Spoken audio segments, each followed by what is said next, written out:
مشاريعها وترعى استثمارات مغاربة العالم في بلدهم الأصلي. تنلقاو راسنا قدام الجاليه المغربيه اللي ما بقاش عندها الرغبه غير باش تمشي وتشوف المناطق المدن وغير تجي كسائح، بل بالعكس ولات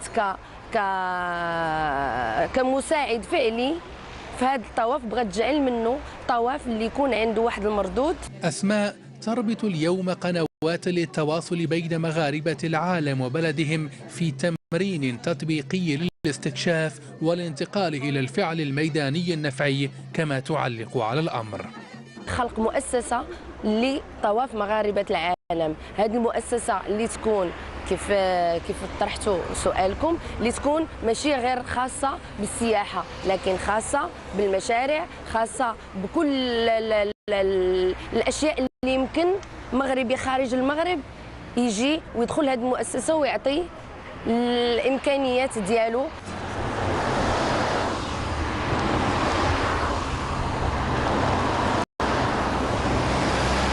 من مدينة تطوان شمالا وصولا إلى مدينة الصويرة جنوبا، يقطع مغاربة العالم في 2009 1050 كيلومترا.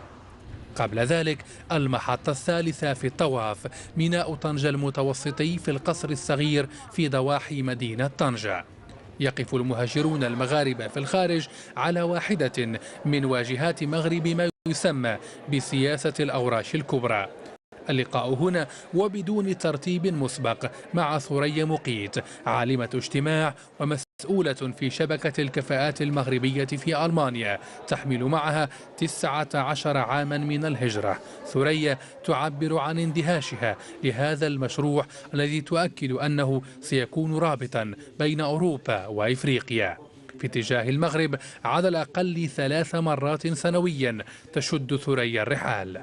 كنعتبر بأن جذوري موجودة في المغرب، فيعني كنحاولوا بما أمكن أننا نساعدوا في هذا المسلسل الديمقراطي، مسلسل التنمية اللي عرفوه المغرب في السنوات الأخيرة.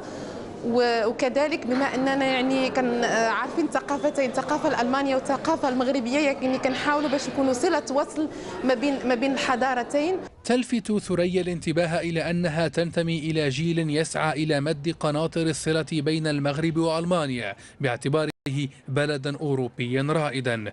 في المقابل ترى ثريا انها سفيره لبلدها، لانها تؤمن بانها تحمل الهويه المغربيه كامله على تعدد ابعادها، ولها رغبه في رؤيه مشاريع لمغاربه المهجر هنا في بلدهم الاصلي للخروج مما تسميه بموسميه العلاقه.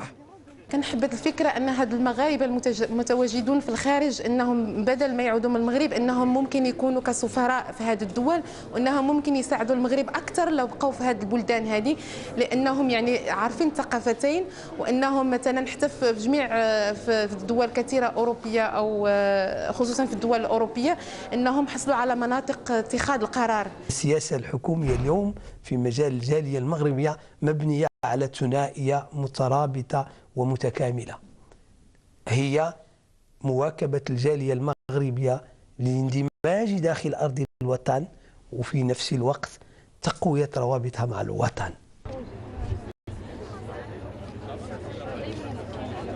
لأن المكان استثنائي من وجهة نظر مغاربة العالم الذين يقفون على مشروع رائد في بلدهم المغرب صورة للذكرى.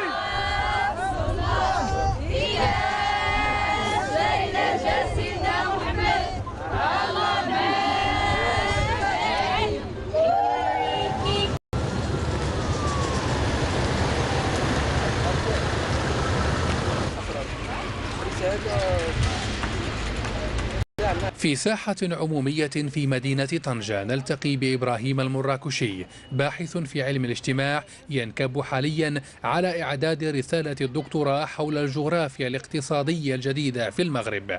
إبراهيم كشف للعربية أن حوالي 12% من المغاربة يعيشون خارج البلد لأسباب مختلفة، وهم قوة اقتصادية لا يمكن الاستهانة بها.